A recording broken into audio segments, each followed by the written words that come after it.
सुनने वाला परमेश्वर है। स्वर्ग से झुककर सुनता है कि मेरे बेटे बेटियां क्या कह रहे हैं, उनकी क्या आवश्यकता है। ऐसा तो नहीं कोई बीमारी में पड़ा हो या किसी गलत संगति में पड़ा हो, हमसे प्रार्थना कर रहा है तो हमने उसकी सुनना है।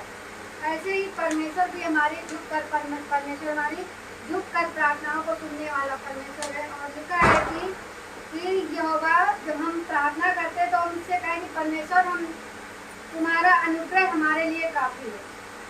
तो जब परमेश्वर का अनुग्रह उसकी दया हमारे साथ रहेगी तो हमें और किसी चीज़ की ज़रूरत ही नहीं, क्योंकि उसका आशीर्वाद भी हमारे लिए काफ़ी है। और लिखा है कि मुझे चंगा कर, क्योंकि मेरी हड्डियाँ बेचैन है। जब हम परेशानी में होते, बीमारी में हो, तो मेरी क्या हड्डी क्या दर्द होती है। और हम लोग सोचते हैं कि परमेश्वर कोई ऐसा डॉक्टर हो या कोई ऐसा वैद्य हो तो हमारी हड्डियों का ये इलाज कर सके, लेकिन परमेश्वर को हम भूल जाते हैं। हम नहीं सोचते हैं कि परमेश्वर हमारा दयालु परमेश्वर है। वो गुस्सा भी करता है और प्रेम भी करता है। वो कहता है कि मेरी हड्डी को चंगा करने वाला परमेश्वर है। जब हम परमेश्वर से प्रार्थना करते हैं कि परमेश्वर मेरे ये दर्द हो रहा है, ये बीमारी में, ये मुसीबत में है, तो उस मुसीबत से परमेश्वर हमें निकालता और चंगाई देता। सर के बाद लेकर पैर के तलुए तक वो चंगा करने वाला परमेश्वर है। शरीर में जितने भी अंग हैं, जितने भी पार्ट है, सब पार्टों को परमेश्वर चंगा करता है, क्योंकि ये सब परमेश्वर के बनाए हुए हाथ से बनाया। परमेश्वर ने हमें क्या अपने हाथ से बनाया है। एक एक शरीर में जो अंग है ये सब परमेश्वर के हाथ से बनाए हुए। जैसे कुम्हार होता है, वो कुम्हार होता है, वो चाक एक ही होता है और बर्तन तरह तरह के होते हैं। ऐसे ही परमेश्वर ने हमें अपने चाक पर अपने हाथ से बनाया है। और बर्तन क्या है, हम सब जो मनुष्य हैं पृथ्वी पर, वो क्या बर्तन है। क्योंकि हम लोग देखते हैं कि जितने भी मनुष्य हैं, घर में अगर 10 आदमी हैं तो 10 आदमी एक तरह के नहीं हैं, सब अलग अलग है। ऐसे ही परमेश्वर ने बताया कि मैं चंगा करने वाला परमेश्वर, मैं तुम्हारा कुम्हार हूँ। जैसे कुम्हार मिट्टी को रौंदता है, वो एक एक कंकड़ पत्थर को निकाल कर उसको अच्छा बर्तन बनाता है। ऐसे ही परमेश्वर हमारी जिंदगियों में जो कंकड़ पत्थर होते हैं, जो नशेबाजी है, गलत संगति है, बुराई करना, चोरी करना, लालच करना, ये सब परमेश्वर हमारे क्या धीरे धीरे उस चीज़ से हमें निकाल लेता है। गलत संगति में निकालता है, नशेबाजी से परमेश्वर हमें निकालता है, कर्जे से परमेश्वर हमारा निकालने वाला परमेश्वर। कब? जब हम परमेश्वर की संगति में रहें। दुष्ट आत्माओं से परमेश्वर हमें निजात देता है। ऐसे ही जब हम परमेश्वर से प्रार्थना करेंगे, परमेश्वर तू मेरा चंगा करने वाला परमेश्वर, तू मुझे चंगा कर या ना कर, मैं तेरा परमेश्वर, तू मेरा परमेश्वर है, मैं तुझ पर आशा रखूंगा। जब हम परमेश्वर पर आशा रखते हैं तो परमेश्वर हमें चंगा करता है। परमेश्वर विश्वास देता है कि इसके अंदर कितना विश्वास है।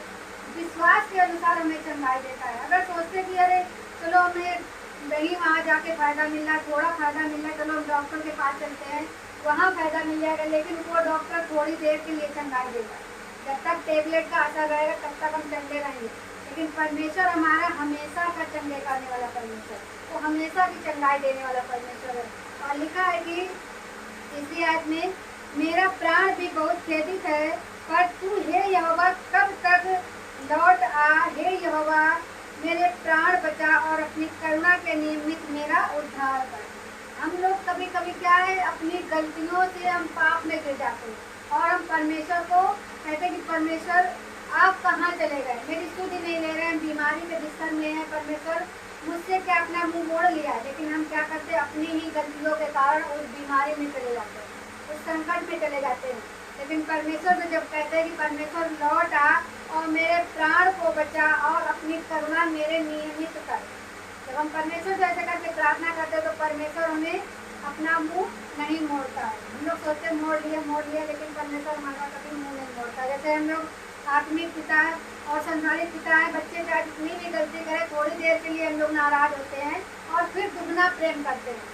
ऐसे ही हमारा परमेश्वर थोड़ी देर नाराज होता है, लेकिन उससे दुगना प्रेम करने वाला परमेश्वर हमारा दयालु और प्रेम से, दया से, तरस से भरा हुआ परमेश्वर है। और लिखा है कि 6ठी आयत में, मैं कराते कराते थक गया और अपनी 8 आंसुओं से भिगोता हूँ और रात दिन प्रतिदिन, मतलब का रात दिन बिछौना भीगता है। जब हम लोग दिक्कत में होते हैं, कोई रिश्तेदार काम नहीं आता है, कोई पड़ोसी काम नहीं, कोई पैसा काम नहीं आता, दिखता चाहे जितना करोड़पति हो, पैसा भी काम नहीं आता है। लेकिन जब हम परमेश्वर के नज़दीकी में रहेंगे, उसके विश्वास में बढ़ते जाएंगे, तो वो आंसू, परमेश्वर का वचन बताता है कि परमेश्वर हमारे आंसुओं को कुप्पी में भर कर रखता है। जैसे कुप्पी में, जैसे पुराने जमाने में कुप्पी होती थी, तेल होता जो डलता था, उसी तरह परमेश्वर हमारे एक एक आंसुओं का हिसाब रखता है, वो कुप्पी में रखता है कि हमारा एक एक आंसू कीमती है। इतना कीमती है कि हम लोग बता नहीं सकते, हीरे मोती से भी कीमती है। जो लोग परमेश्वर पर विश्वास करते हैं, उसके एक एक आंसू का हिसाब परमेश्वर रखता है। और लिखा है कि 7वें आयत में लिखा है, मेरी आंखें शोक से बैठी हैं और मेरे सब सताने वालों के कारण वे धुंधली हो गई हैं। हे सब अनर्थकारियों, मेरे पास से दूर हो जाओ, क्योंकि यहोवा ने मेरे रोने का शब्द सुन लिया। अभी परमेश्वर ने कहा है कि हम जब रोते हैं तो परमेश्वर हमारे आंसू को कुप्पी में रखता है। ऐसे ही परमेश्वर जब कुप्पी में रखता है तो परमेश्वर देखता भी है कि कैसे मेरे बेटे बेटियां परेशान है, रो रहे हैं, बिलख रहे हैं, लेकिन इनको कोई बताने वाला नहीं है कि सच्चा परमेश्वर है कौन, इसके पास हमें जाए। कौन ऐसा परमेश्वर जो हमारे आंसुओं को वो कुप्पी में भरता है, हमारे आंसुओं को, हमारे दुख को वो देखने वाला परमेश्वर है। और लिखा है कि वो अनर्थकारियों से अलग करता है परमेश्वर। जो हम विचार में पड़े होते हैं, जादू टोने में पड़े होते हैं, उसको परमेश्वर हमें अलग करता है। जब हम परमेश्वर के सुसमाचार को बताते हैं तो परमेश्वर के सुसमाचार को बहुत लोग तो ग्रहण करते हैं, बहुत लोग इनकार कर देते हैं। और जो इनकार कर देते हैं वो जिंदगी भर परमेश्वर कहता है कि दुख तकलीफ में पड़े रहते हैं, क्योंकि सच्चे परमेश्वर को वो ठुकरा दिया है। परमेश्वर का वचन कहता है, जैसे एक राजमिस्त्री होता है और हम लोग देखते हैं जब घर बनता है तो क्या छोटे छोटे ईंटें हम लोग फेंकते नहीं, उसको रखे रहते हैं, कहीं ना कहीं जरूरत पड़ेगी। ऐसे ही परमेश्वर ने कहा कि वो